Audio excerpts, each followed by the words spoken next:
Hiber-Nation 39. Grizzly's Growls presents Stories from the Hiber-Nation.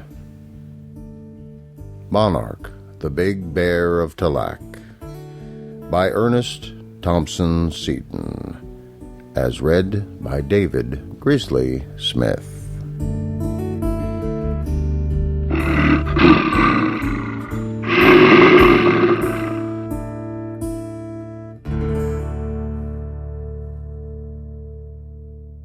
Part 11.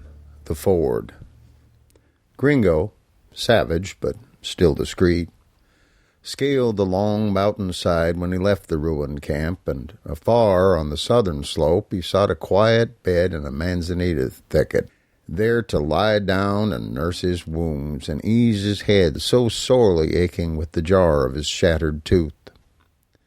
There he lay for a day and a night, sometimes in great pain and at no time inclined to stir, but driven forth by hunger on the second day, he quit his couch, and making for the nearest ridge, he followed that, and searched the wind with his nose. The smell of a mountain hunter reached him. Not knowing just what to do, he sat down and did nothing. The smell grew stronger. He heard sounds of trampling. Closer they came, and then the brush parted, and a man on horseback appeared. The horse snorted and tried to wheel, but the ridge was narrow, and one false step might have been serious. The cowboy held his horse in hand, and although he had a gun, he made no attempt to shoot at the surly animal blinking at him and barring his path. He was an old mountaineer, and he now used a trick that had long been practiced by the Indians, from whom, indeed, he had learned it. He began making medicine with his voice. "See here now, Bar," he called aloud. "I ain't doing nothing to you. I ain't got no grudge agin you, and you ain't got no right to grudge against me." "Ruff," said Gringo, deep and low. "Now, I don't want no scrap with you, though I have my scrap iron right handy. And what I want you to do is just step aside and let me pass that narrow trail and go about my business." "Ruff," grumbled Gringo. "I'll be honest about it, pard. You let me alone, and I'll let you alone. All I want is a ride away for 5 minutes." "Was the answer.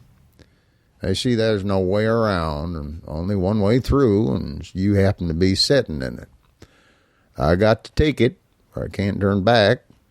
Come now, is it a bargain? Hands off and no scrap?"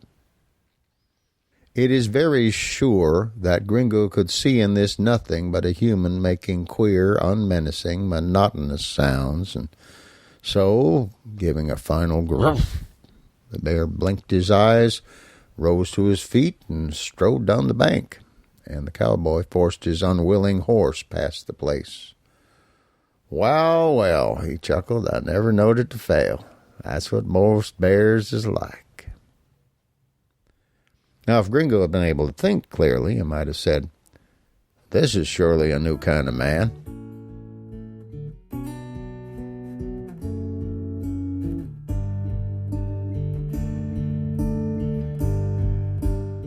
Thank you for listening to Stories from the Hiber-Nation.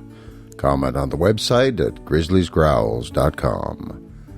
This program is offered under a Creative Commons Attribution, Non-Commercial, No Derivatives license.